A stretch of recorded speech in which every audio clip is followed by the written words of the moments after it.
BJP নাকি ওখানে টাকা পয়সা, এগুলো কি আদৌ বিশ্বাসযোগ্য বলে তোমার মনে হয়? তোমার আমার নয় নাইবে মনে হতে পারে, পশ্চিমবঙ্গের মানুষ বুঝতে পারে যে একদম কম্পালসারি লায়ার, স্বভাবসিদ্ধ মিথ্যাবাদী মুখ্যমন্ত্রী। হয়তো আমার এভাবে বলা উচিত নয়, কিন্তু এটা পশ্চিমবঙ্গের মানুষ জানে যে উনি সব সময় বানিয়ে বানিয়ে নিজের মন থেকে যা খুশি তাই বলেন। তো আমি আমি জানি না, অ্যাগেন এটা মডেল কোড অফ কন্ডাক্ট চলছে, আমি ওনাকে ব্যক্তিগতভাবে কিছু বলতে চাই না, কিন্তু এই যে অবান্তর কথাবার্তা বলা, এগুলো কিন্তু পশ্চিমবঙ্গের মানুষ আর মানবে না, আর শুনবে না। এই জন্য এটার উত্তরই দেওয়ার প্রয়োজন নেই। ইলেকশন কমিশন একটা সেন্ট্রাল এজেন্সি, এটা সেন্ট্রাল এজেন্সি মানে ইট ইজ আ বডি, যেটা ইলেকশন অটোনমাস বডি, যারা ইলেকশন কন্ডাক্ট করে তারা সেটাই করতে এসছে, এবং সেটা করবার জন্য শুধু একটা রাজ্যে নয়, সব জায়গায় যারা ইনকামবেন্ট যারা আছেন, চিফ সেক্রেটারি, কমিশনার পুলিশ, এর আগেও পাল্টানো হচ্ছে, এরপরেও এর পরের বারও হবে। যখন এরকম হয় তখন এটাই নিয়ম, এটাই হয়।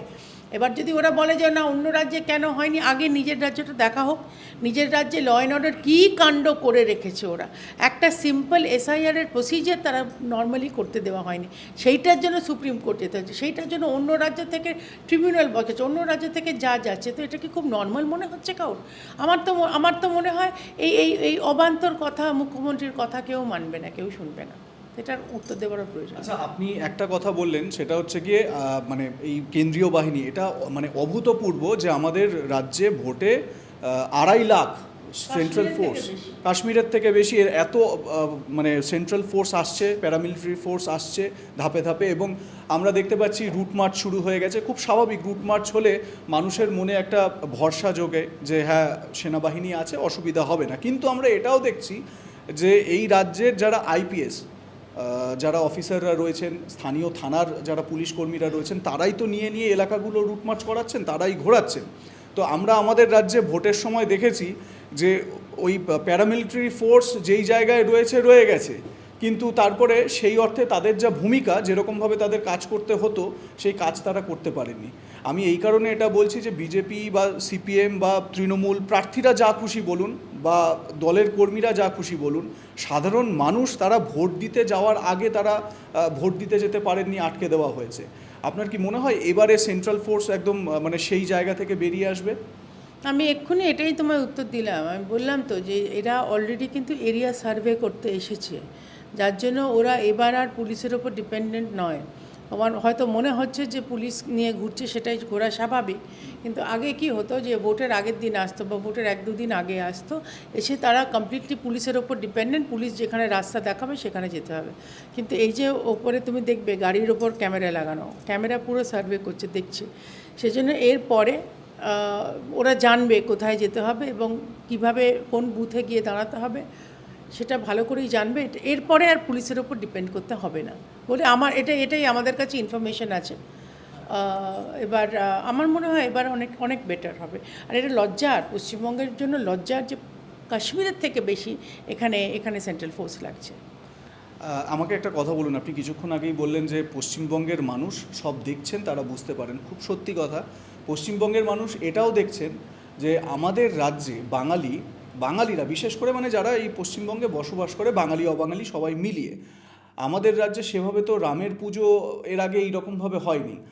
হয়তো হয়েছে শিলার পুজো করা হয়েছে, যেরকম আমরা দেখে এসেছি বা শুনতে পাই কোনো কোনো জায়গায় শিলার পুজো করা হয়েছে রামের পুজোতে। কিন্তু যে আকারে এখন রামের পুজো করা হচ্ছে বা রামনবমী সেলিব্রেট করা হচ্ছে, এটা কি বাঙালির মানুষ, মানে বাংলার মানুষ খুব ভালোভাবে নিচ্ছেন? আপনার কি মনে হয়?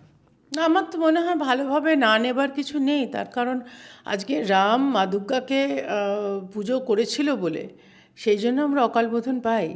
এবং অকালবোধন আজকে নতুন নয়, রামরাজাতলা নতুন হঠাৎ করে বিজেপি আবিষ্কার করেনি, রামরাজাতলা হাওড়ায় আছে এবং রামের পুজো বহুদিন ধরে পুজো করে। রাম ঠাকুর বলি আমরা, রামকৃষ্ণদেব, রামকৃষ্ণ পরমহংসদেব, রাম মন্দির বহু দিনের, এবং এটা কিন্তু নতুন নয়। এটা হ্যাঁ, আমি বলতে পারো যে তুমি সেটা শুধু বেচারা রামের দোষ দিচ্ছ কেন, গণেশ পুজো বেড়ে গেছে, কি বলে ওই ধনতেরাস প্রচুর বেড়ে গেছে। তো এইগুলো যে একা বিজেপি স্বীকৃতি নেবে তা কেন হবে? মানে আমি খুশি খুশি মনে স্বীকৃতি নিতে পারি যে বিজেপির জন্য হচ্ছে এটা, কিন্তু ব্যাপারটা হচ্ছে যে আজকে সব জায়গায় রাম ভারতবর্ষের অন্দরে আছে। রাম হচ্ছে আমাদের প্রাণ পুরুষ, সেজন্য রামকে ছাড়া আজকে বাসন্তী পুজো হবে, অথচ রামের জন্মদিনে রাম নবমীর হবে না, রামনবমী তো এই সময়ের পরে, মানে নবমীর দিন পরে। সেই জন্য এটা খুবই ন্যাচারাল। হ্যাঁ, বলতে পারো সংখ্যায় অনেক বেশি, তবে এটা এই বছর বলে নয়, এটা হচ্ছে ক্রমশ বাড়ছে। হনুমানের মহাবীর জয়ন্তী, যেটা হনুমানের জন্মদিন, সেটাও খুব বড় করে সেলিব্রেট হয়। এখানে অনেক বাঙালিরাও যোগ দেয়। আমি তো কালকে অনেকগুলো, যদিও পলিটিক্যালি আমার করবার কথা না, মানে এটা পলিটিক্যাল ক্যাম্পেন আমার ছিল না, কিন্তু আমি প্রত্যেক বছর যাই। এবং আগে তো অস্ত্রও ধরতাম, এই লাস্ট কিছু বছর অস্ত্র ধরিনি আর, কিন্তু সে মাথায় পট্টি বেঁধে আমার খুব ভালো লাগে। আর আমি মা দুর্গার উপাসনা করি, আমাদের বাড়িতে 200 বছরের পুরনো মা দুর্গা পুজো হয়, দুর্গা পুজো হয়, যে কারণে মা দুর্গা, রাম মা দুর্গা, এটা সবটাই এক। এখানে বাঙালি অবাঙালি করে আমার মনে হয় এটা ঠিক হচ্ছে না, যেটা ফলস ন্যারেটিভ একটা তৃণমূল চালাচ্ছে।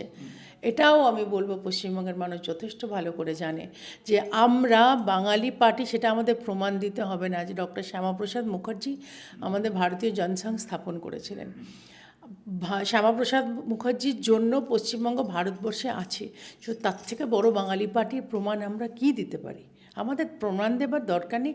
আমি বাঙালি, আমার মানে আমরা হাওড়ার অরিজিনালি, আমাদের 7 পুরুষ ধরে ওখানেই আমাদের এখনও বাড়ি।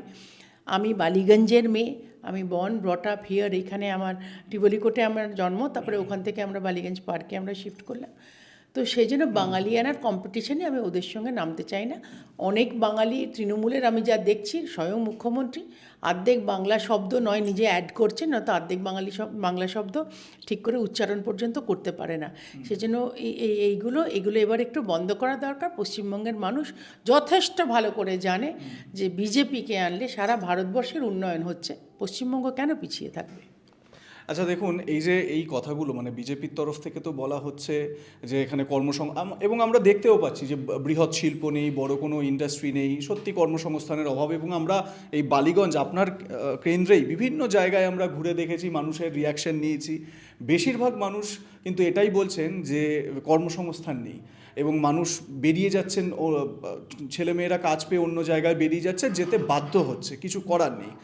তো সেই জায়গায় দাঁড়িয়ে আমার মানে আজ তাক বাংলার এই সমীক্ষায় আমাদের যেটা প্রশ্নটা মাথায় এলো, কোথাও কি মনে হচ্ছে যে এবারে মানে দেখুন, একটা পোর্শন থাকবে যারা তৃণমূলকে সাপোর্ট করবে, একটা পোর্শন থাকবে যারা বিজেপিকে সাপোর্ট করবে, কিন্তু সাইলেন্ট ভোটাররা তারা মানে একটা খুব মানে ক্রুশাল ফ্যাক্টর হয়ে উঠতে পারে এবারের ভোটে, আপনার মনে হয়? মাননীয় স্বরাষ্ট্রমন্ত্রী যখন এসেছিলেন, উনি অনেক লম্বা বক্তব্যের মধ্যে 5টা পয়েন্ট উনি বারবার রিপিট করেছেন, এবং সেটাই আমি আরেকবার তুলে ধরতে চাই। তুমি যে চাকরির সংস্থান নিয়োগের কথা বলছো, প্রথম কথা, ভারতীয় জনতা পার্টি আসার সঙ্গে সঙ্গে 4 মে আমাদের রেজাল্ট বেরোবে, যত তাড়াতাড়ি সম্ভব সরকার বসে যাবে। নেক্সট মাস থেকে সমস্ত সরকারি কর্মচারীরা 7th পে কমিশনে মাইনে পাবে, 1 নম্বর। দ্বিতীয়ত হচ্ছে এই মানে যাদের ডিএ পাচ্ছে না, ডিএর জন্য ঘেউ নাকি ওরা করেছে, তাদের বিরুদ্ধে তাদেরই মুখ্যমন্ত্রী চলে গেলেন সুপ্রিম কোর্টে, তারা এক্ষুনি যেদিন আমাদের সরকার বসবে তার পরের মাস থেকে 7th পে কমিশন পেয়ে যাবে, 1 নম্বর। দ্বিতীয়ত হচ্ছে রাজ্য সরকারের অনেক ভেকেন্ট চাকরি আছে, মানে খালি পদ আছে, সেগুলো রিক্রুটমেন্ট হয়নি। তো আমরা তো ইমিডিয়েটলি রিক্রুটমেন্ট করব। এবং যেরকম কেন্দ্রীয় সরকারের যে পলিসি, আমি ন্যালকো ডিরেক্টর ছিলাম, আমি জানি কীরকমভাবে রিক্রুটমেন্ট হয়, একেবারে ট্রান্সপারেন্ট ওএমআর শিট দিয়ে বোর্ডে টাঙিয়ে যেরকম করে হওয়া উচিত সেরকমভাবে হবে। এছাড়া যেগুলো বন্ধ করে দিয়েছে এই সরকার এসে, এই পার্টি এসে, সেগুলো নতুন করে খোলা হবে।